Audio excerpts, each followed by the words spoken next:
Jeg er så ked af det. Molly, se lige, hvad jeg har. Gud. Hej, hvad med mig? Jeg har den største.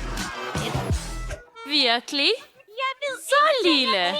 Hold op med at grine ad mig. Lad os prøve det. Det er behageligt at have i munden i det mindste. Det smager meget godt. Ja, se på det. Så sjovt. Er du fra forstanden? Sikkert barn.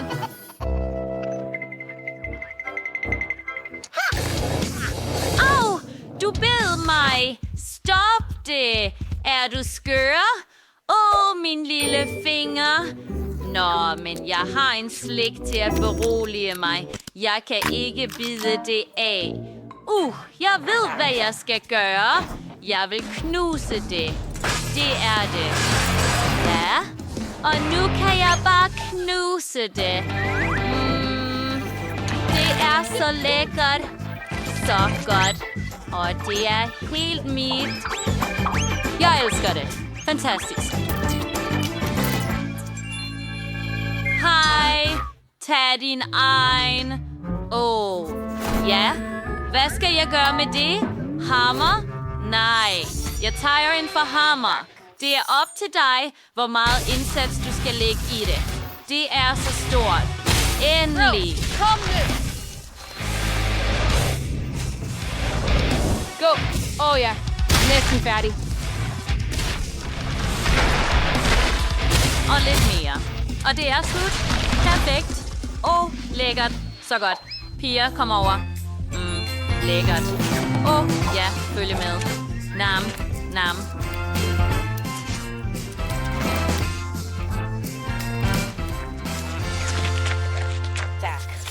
Bill. Hvilken sød. Hej. Smuk. Wow. Jeg er en stor rovdyr her. Wow. Min kæmpe hej. Sikke ind. Se. Sej. Men piger, jeg vil begynde. Okay. Kom nu. Jeg prøver. Lækkert. Men ikke nok.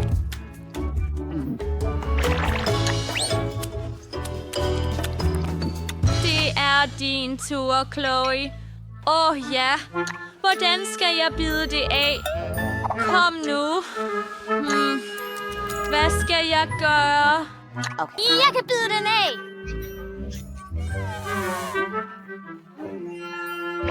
Okay. Har du nogen forslag? Kan du hjælpe mig? Okay. Træk. Næsten. Undskyld, men jeg fik i det mindste denne halvdel, så jeg starter med den. Nam, nam. Jeg har det fint. Marmelade. Hej, please lad mig få en bid. Nej, det er alt mit. Tak fordi du hjalp. Grådig. Okay, din tur. Okay, lad mig se. Det er for gummiagtigt, men jeg ved, hvad jeg skal gøre. Jeg tog karate-lektioner, så nu med hjælp fra 2 knive. Alle de små stykker. Wow, så imponerende. Okay.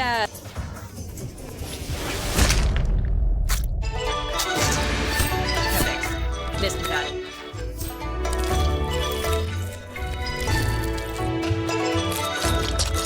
Lige sådan blev min marmelade til marmelade-sushi. Tak. Nå? Jeg er ved at flytte.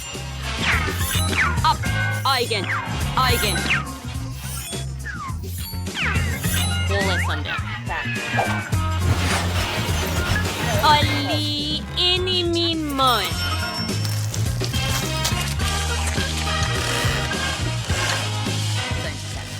Så sjovt.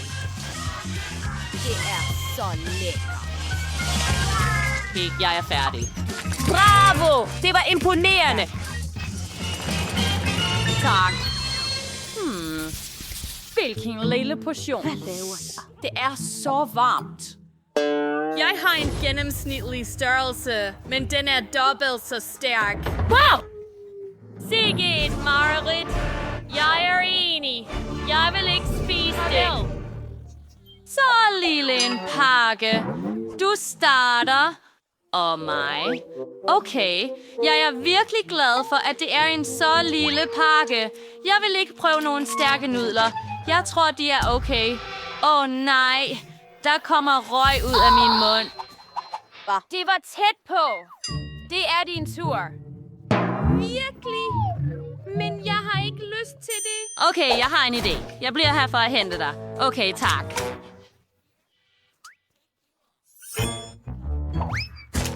Lad os gøre det. Det er allerede så varmt. Nej. Kølede mig ned med det samme. Tak.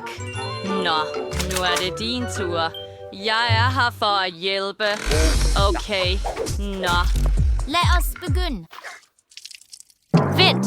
Hvad laver du?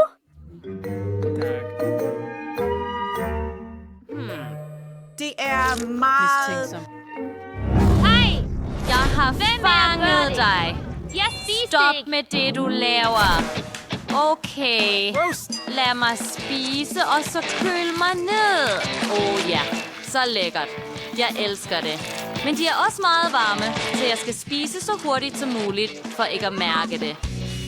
Nej. Det kommer op. Det kommer op. Hey, Chloe. Jeg... Gør det ikke. Nej, gør det. Hun sagde, at du ikke skulle gøre noget. Hey, jeg tror, det er til den sag. Kom nu. Hun har ikke brug for min hjælp. Fint, tror jeg. Virkelig? Nu? Det burde du have gjort for længe siden. Du sagde, du ville hjælpe mig, men tak alligevel. Haha, ja, jeg er sådan en god pige. Det hjælper. Sikke en lille pakke. Bubba. Hvad er det? Ja, jeg har en gennemsnitlig størrelse. Elsker det så meget. Så stor en smiler? Det her, der er min baby. Sig det, dear. Pakke? Jamen, som den lige her. Kom nu, Chloe. Spis op. Okay, fint. Stop med at grine ad mig. Hey, se på den lille rulle. Jeg er nødt til at tage den ud og tygge. Måske kan jeg endda lave en boble. Se på den lille. Jeg kan virkelig ikke se noget. Okay. Lad mig hente en lop til dig. Ser du? Ja. Jeg kan se det, men det er virkelig småt. Det er sjovt. Nå, lad mig prøve min Hubba Bubba. Lækre ting i min mund. Og jeg vil også blæse en boble. Se og lær. Ser du? Det er en boble. Nej, piger. Mød nu. Og jeg vil blæse den Med største. denne rulle tyggegummi kan jeg gøre hvad som helst. Lækkert og sødt. Jeg elsker min tyggegummi. Okay, noget mere. Det er så lækkert. Okay. Bare en eksplosion af smag. Jeg tager et stykke mere. Og en til. Så godt. Og rulle sådan. Jeg har en lille rulle her. Så godt. Og det sidste stykke.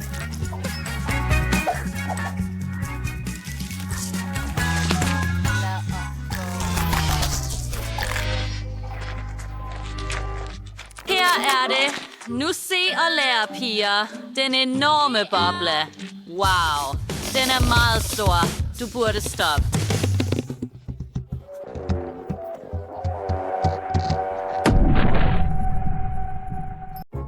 Wow, du har så mange nuggets. Men Chloe var ikke så heldig. Kun én nugget. Nancy har 10. Wow, men Diana har 100 lag af nuggets. Hvor sejt. Lad os starte med Chloe. Jeg tror, hun kommer over det snart. Ja, lad os starte med mig. Jeg ved endda, hvordan man spiser det. Jeg har brug for saucen til nuggets senere. Selv en nugget vil være særligt lækker med det. Og lad os putte hele nuggeten i en pakke og spise hele nuggets og saucen på én gang. Jeg fanger den. Au. Poggers, jeg kunne ikke fange den. Stop med at grine. Det er stadig lækkert. Nancy, har du noget imod, hvis jeg tørrer mine fingre? Hey, stop det. Gør ikke min bluse beskidt. Nu er det tid til mine nuggets. Jeg spiser dem også med sauce. Men vent et øjeblik. Hvad hvis jeg har nok sauce til alle nuggets? Jeg har en idé. Jeg vil lægge alle nuggets foran mig og hælde lidt sauce på hver portion, lige sådan, og så har jeg helt sikkert nok til det hele. Perfekt. Nu kan jeg trygt spise alle nuggets. Wow, hvor lækre de er.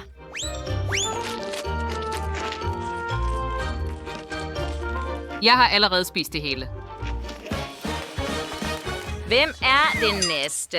Diana. Ja, som mig og mine 100 leg nuggets. Jeg spiser dem også med sauce. Hvor lækkert.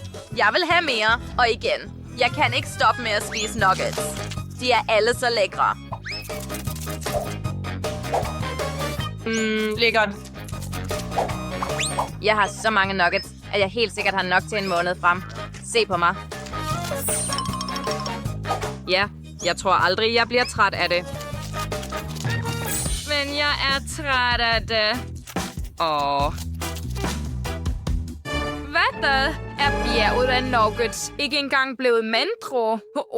Hvad skal jeg gå? Jeg er allerede mæt, men jeg har en idé. Jeg vil proppe alle nuggets i munden. Kom nu. Kom nu. Kom ind i min mund.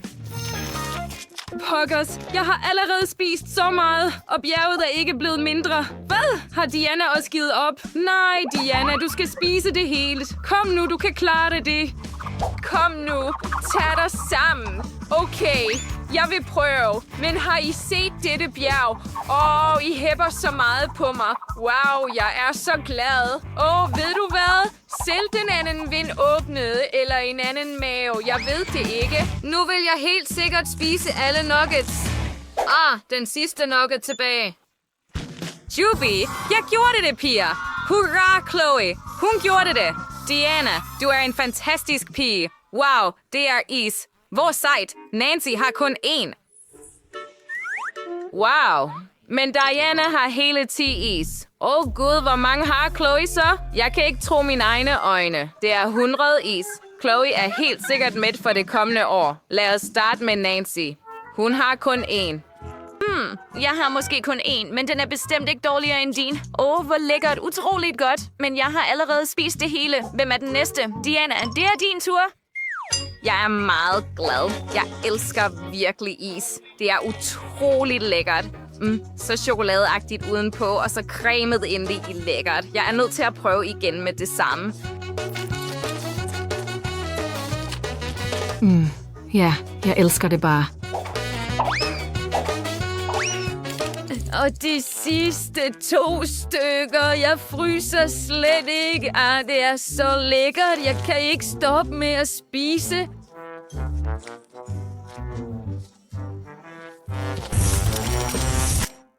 Nej, Chloe, Diana er frosset her. Hvad skal vi gøre? Selvom jeg har allerede fundet på noget. Her er min hårtørrer. Ser du? Jeg kunne redde Diana. Tak. Nej, min is er også smeltet. Jeg nåede ikke engang at spise den færdig. Har Diana allerede spist færdig? Betyder det, at jeg kan begynde på min 100 lag is? Hurra! Vi skal spise alt så hurtigt som muligt, før isen smelter. Wow, det er så lækkert. Fantastisk. Jeg vil spise alt så hurtigt som muligt. Fantastisk smag. Jeg er lidt kold, men der er så meget is. Et helt bjerg af det. Bare fantastisk. Jo mere jeg spiser, jo mere vil jeg have. Jeg bliver for kold.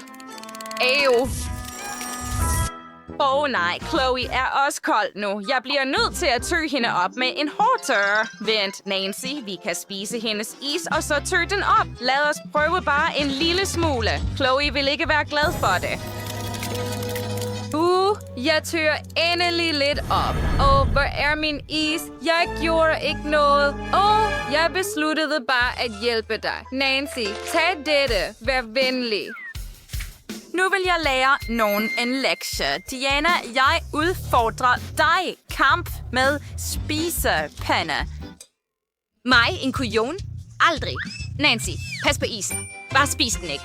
Jeg vil vise dig en kujon. Ja, min spisepind vil splintre. Hvordan tør du kalde mig en kujon? Jeg har kun set noget lignende på tv, men det er meget mere episk i virkeligheden. Og hvem vil vinde?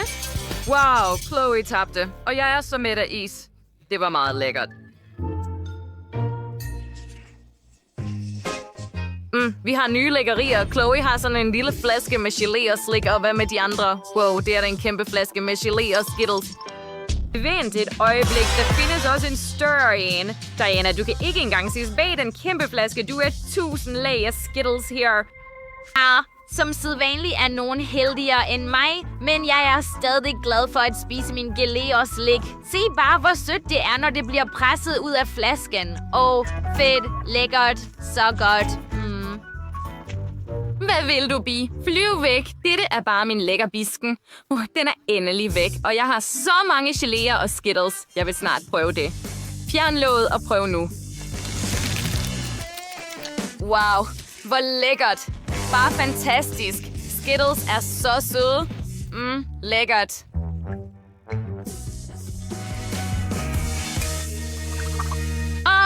Næsten færdig. Ja, jeg har det fint. Vent, mine læber. Jeg sidder fast. Hvad? Hvor er mine læber? Det kan ikke være. Gå tilbage til din plads. Meget bedre sådan. Diana, det er din tur nu. Jeg er glad for, at du fik din mund tilbage. Nu er det min tur til at spise denne lækkerbisken. Wow, det er lækkert. Det er utroligt lækkert. Jeg vil spise mere og mere. Hun spiser så lækkert. Jeg vil virkelig prøve at... Hvad? Bier? Men vær ikke bekymret for dem. De er harmløse. Jeg ved præcis, hvordan jeg slipper af med dem. Jeg er ked af det, små venner, men jeg havde ikke tænkt mig at dele det lækre. Det er meget bedre. Jeg kan fortsætte med at nyde Skittles og sød klistret gelé. Diana har taget sig af bien, men der er andre der. Se på dem. Vi må redde os selv. Har du nogle idéer til, hvordan vi håndterer dette? Ikke noget problem. Jeg har min spray. Hvad? Hvorfor virker det ikke? Nej. Ja, wow, det er et biangreb. De tog flasken. Se på det. Det var ikke behageligt. Hey, du tog min flaske med slik. Nej, kom ikke tilbage. De er tilbage. Hvad er der i Mias kasse? Hvad er der inde i? Interessant. Det er endnu bedre, end jeg troede. Er det en bildekoration? Hold da op, det ser godt ud. Og dette stykke her, vi vælger naturligvis... Lyserøde skiver. Og nu er motorhjelmen så blød. Hele bilen bliver lyserød. Se, hvilken kæmpe sløjfe jeg har. Bare for sjov. Den er også til bilen. Hvad er en prinsesse uden lyse øjenvipper ikke? Og smukke læber? Vink til dem, veninde. Hvor vidunderligt det blev. Hun laver sjov, ikke? Min bil burde ikke være værre. Præcis. Jeg bestiller det hele online nu. Tak, du skræmte mig. Så her er alt, hvad du har brug for. Lad os starte med en rulle og sort maling. Vi dypper den i malingen, og så går vi i gang. Hele bilen bliver sort. Ja, det ser sejt ud. Et skive med kranier og et par piratflag. Det er det. Det, du har brug for. Okay. Et par kranier på kølerhjelmen. Og selvfølgelig en øjenklap. En rigtig piratbil. Det er det. Sikke en flot farve, min yndlingslæbestift. Hvad? Hey, hvad har du gjort med din bil? Du er en efteraber. Men nej, det er en forfatters design. Okay. Jeg skal sørge for det for dig. Og her er min nye motor. Så blød. Det er tid til at dekorere bilen indvendigt. Så sødt. Flere kaninører. Jeg sætter dem på rattet. Instrumentbrættet skal også være meget blødt. Wow. Og til håndbremsen og gearstangen har jeg disse betræk, et par hårnåle og lyserøde terninger. Perfekt. Kan du lide det, Mr. Unicorn? Du skal sidde lige her. Og hvor fint jeg har dekoreret ceiling. Nu er min bil bare perfekt. Det er sjovt. Hvad? Har Mia også pyntet salonen? Nej. Jeg har noget i min rygsæk. Hvad? Misundelig? Piratflag til bagsæderne.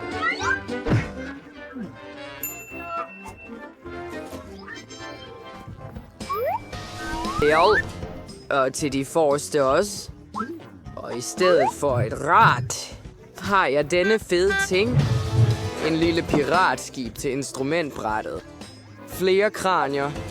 Og også på spejlene. Og her er min passager. Hvordan har du det, skelet? Nå, jeg fortæller hende, og så... Vent et øjeblik. Hey Mike, hvad er der i din bil? Hvad? Hvad er dette? Oh, Skillet hjælp. Og hun troede på mig. High five, Mr. Skeleton. Sikke en luder. Hahaha. Sikke en sjov video. Han dækkede hende med Nutella. Så fedt. Hvad? Opladning er på 0. Pokkers. Selvom vi skal kigge i rygsækken. Dette vil være nyttigt for mig. Jeg vil give rebet her, og jeg vil fastgøre en tablet til det. Ja, det er en rigtig biograf nu. Vil du have chips? Selvom det vil ikke passe med dig. Jeg kan ikke, det er så sjovt. Så endnu et billede som dette. Ja, jeg ser så godt ud i min bil. Vi er perfekte for hinanden. Wow. Så godt. Hvad laver Mike der? Ser han videoer med sit skelet? Sejt, for pokker. En idé. Lad os se, hvem der er sejr. Vi skal bare løbe til butikken, og her er mit nye tv. Og nu vil jeg installere det i mit dejlige lyserøde bagagerum. Præcis. Kom her. Jeg har fundet en plads til dig. Perfekt. Vi har brug for steder, hvor vi kan se det fra. Disse postrede skamler er helt perfekte. Hvor praktisk. Det eneste, der mangler, er at kalde veninderne. Skynd jer. Her, tag noget popcorn. Hej piger. Se, hvor sjovt. Det er rigtigt. Han er så cool. Hvad er det for en lyd? Hvilken slags sammenkomst har de der? Ser de film? På de polstrede skamler? Det duer ikke. Det er tid til at øve. Jeg tænder for min træner nu. Og nu skal vi sprede en yogamåtte, og lad os komme i gang. 1 og 2 og 1 og 2. Hej piger. Lad os samles. Og 1 og 2 og 1 og 2. Sådan. Vi gentager efter træneren. Hvad sker der? Træner de? Det er tid for mig at stoppe med disse burgere. En tung kasse. Trods alt er mit sportsudstyr i den. Jeg lægger håndvægtene i bagagerummet. Ligesom dette. Og kettlebellen der. Også. Hej, drenge. Hvordan har I det? Det er tid til at træne. Ja, det er det. Lad os løfte jern for at få muskler. Vi sænker ikke tempoet. Hey, hvorfor halter du bagefter? Slap ikke af. Hvad kigger du på? Kom nu. En mere. Hej. Jeg tror, du blinkede til mig. Hej. Kate, hvad laver du? Gutter. Og hvilke muskler de har. Kan vi gå hen til dem? Ja. Kom nu. Hej, piger. Piger, hvad laver I, når jeg er alene tilbage? De er så tunge. Det virker som om piger forlader mig. Det er forkert.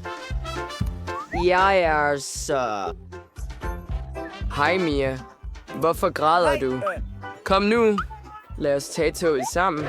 Lad os gå. Okay, vi klarer os ret godt.